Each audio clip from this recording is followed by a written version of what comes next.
Well, welcome back to Chapter 7. This is Section 3 on writing equations. We did a little bit of that in Section 2, but we're going to go into it in more detail now. And you may remember this guy here from the last section. This was point-slope form of the equation of a line. And I have graphed a line up here that goes through the points -3, 0, and 0, 2 to start. Now, in the last section, we counted rise over run, or we used the slope formula to find the slope of the line, and then we use this equation here to write the equation of the line.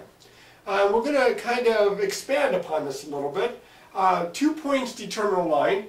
This point here, -3, 0, is where your line crosses the x-axis, and as you can see over here, I've labeled that as the x-intercept. This point is called the x-intercept. The line also goes through the y-axis at the point 0, 2, and the point where your line crosses the y-axis, as you can see over here, is called the y-intercept. Since any 2 points determine a line, any 2 points on the line, I could use those 2 points if I wanted to find the equation of this line. Now what I'm going to do is I'm going to generalize just a little bit. Notice here, by the way, the x-intercept has a y value of 0, the y-intercept has an x value of 0.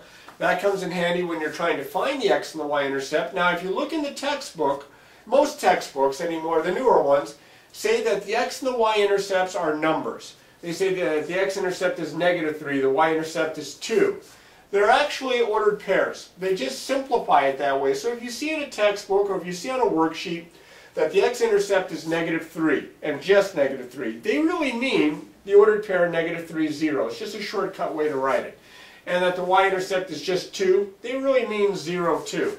So it's just the opposite of what you would think. The x-intercept has a y value of 0, the y-intercept has an x value of 0. In fact, let's say that my y-intercept is 0, and we'll just use b to stand for whatever that number is going to be. Like up here, b would be 2. Now if I plug this point in to this, leave the m as my slope, but I plug the ordered pair 0, b in for x sub 1 and y sub 1. This would be my x sub 1, this would be my y sub 1. And I substitute them in, I would get y minus b is equal to m times the quantity x minus 0. Well, x minus 0 is just x, so I have y minus b equals m times x. Now if I solve for y, if I get the y all by itself on one side, and I would do that by adding b to both sides,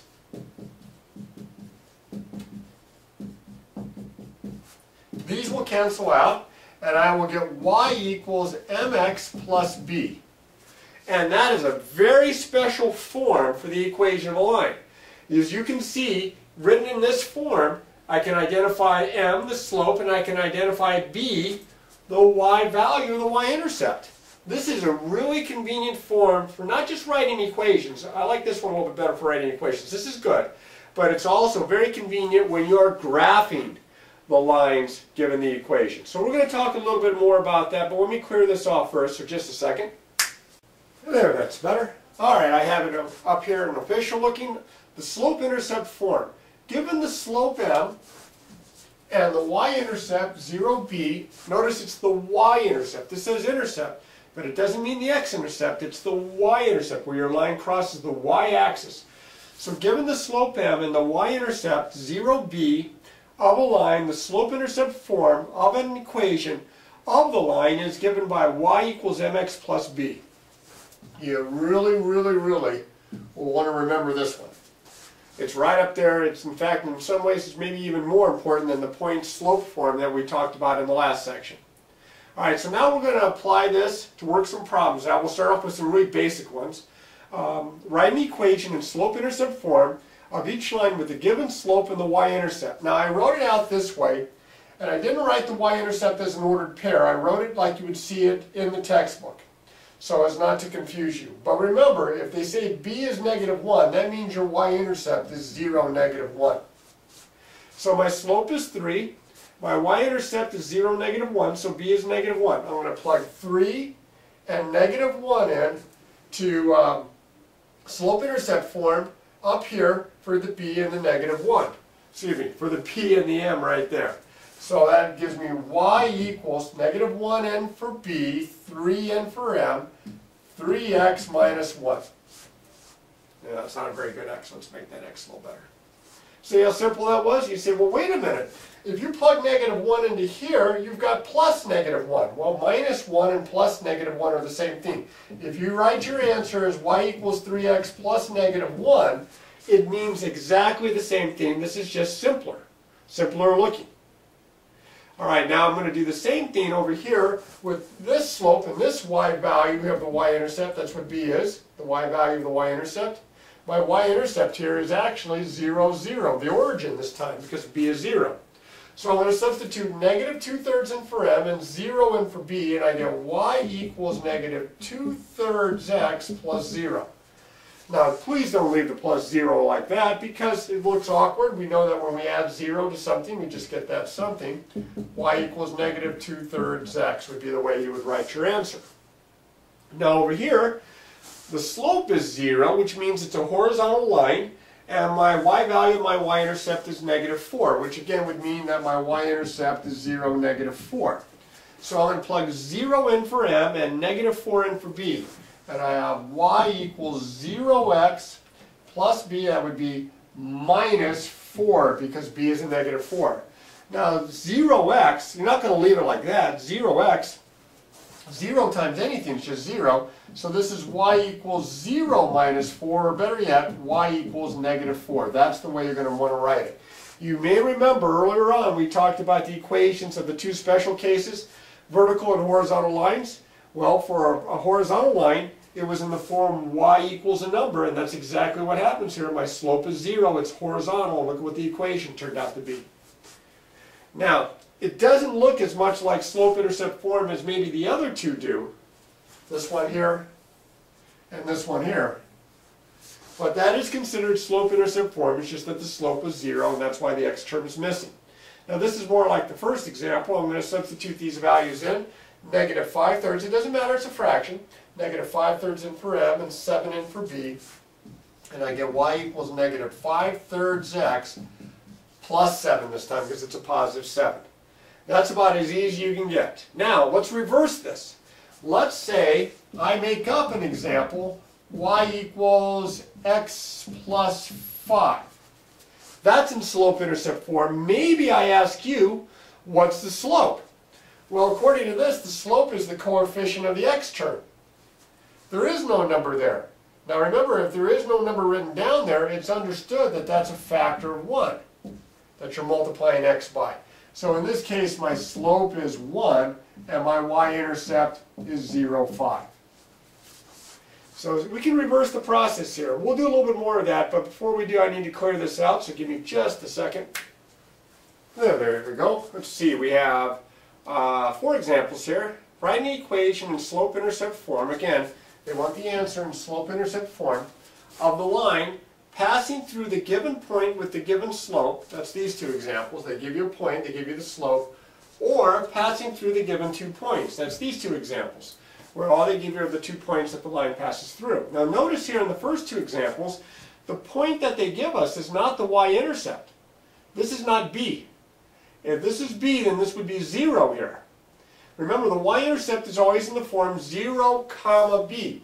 There's no 0 here. This is not the y-intercept, so I can't just take a number and plug it in for b. I can plug negative 3 in for the slope in the slope-intercept form. Remember, slope-intercept form is y equals mx plus b. Now, before I do this example, this looks like the problems that we were doing from the last section, where we used point-slope form, because we have a point, we have a slope. You can do it with point-slope form. I'm just going to show you an alternate way by using the slope-intercept form. So I'm going to plug negative 3 in here for m. And I get y equals negative 3x plus b. But I don't know what b is. It's not negative 4. However, I can find out what b is because the point that's given is going to be a solution to this equation because the point is on the line. So I can plug this in for x and this in for y. That would give me negative 4 equals negative 3 times 1 plus b. Well, now I have an equation that I can solve for b. I have negative 4 equals negative 3 plus b. I'm going to add 3 to both sides to solve for b. and I have negative 1 equals b. Now I can plug that in for b, and I have my answer is right here, y equals negative 3x minus 1. I had to do a little extra work here. I actually think that it's probably easier to use slope or point slope form than slope-intercept form, but this will work, and my answer is already conveniently in slope-intercept form, which is what they asked for. Now over here I'm going to do almost the same kind of thing. I do have a fraction for my slope, so I have to be careful there. I have y equals, I'm going to plug 3/4 in for m. But again, this isn't the y-intercept, so that's not b. Don't just plug a negative 2 in. Remember, y-intercept has to be in the form 0, comma b. So now I'm going to take 8, plug it in for x, negative 2, plug it in for y. I get negative 2 equals 3/4 times 8 plus b. Well, 3/4 of 8, 4 goes in that once, goes in that twice is 6. I get negative 2 equals 6 plus b. I'm going to subtract 6 from both sides to solve for b, and I get negative 8 equals b. So that's what goes right in there is a negative 8. My answer is y equals 3/4 x. It's negative 8, so I'm going to write minus 8. And you can see how similar the two problems are. Now these are a little different. Not a lot different, because the only thing that's really missing is the slope, and since I have 2 points, and remember this, the slope formula from a while back,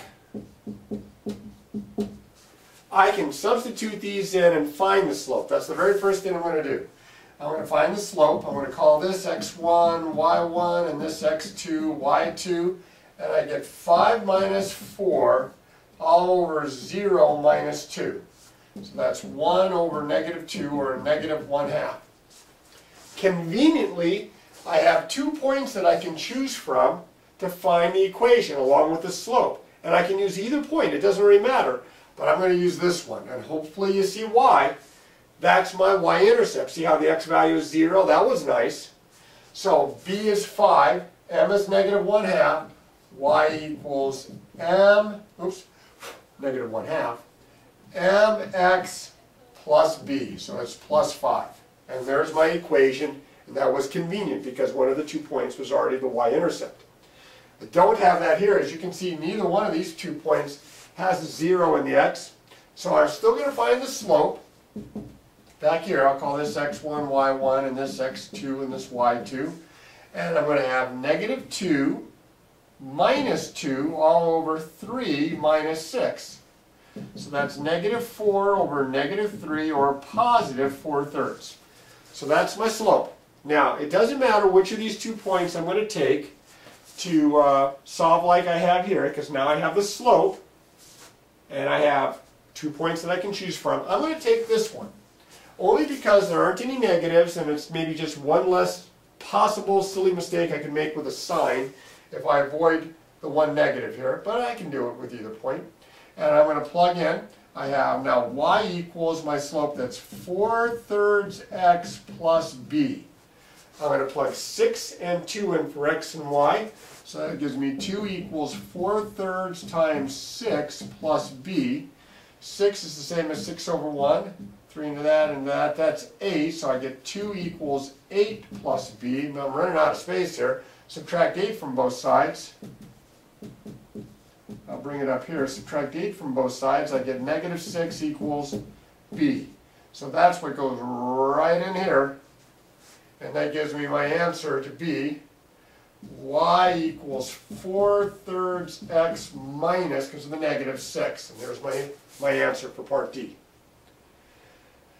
There's a little bit of work in these, and it's going to take some time. If you go to number these out on a piece of paper, you don't want to number them out 1 and then don't skip a line, and 2. You're going to want a few lines in between problems. If you do the worksheet, you'll have plenty of space, or should have plenty of space, unless you write really, really big. But most of all, when you're working these problems out, when you're writing the equations in the all-important slope-intercept form, remember to practice, practice, practice.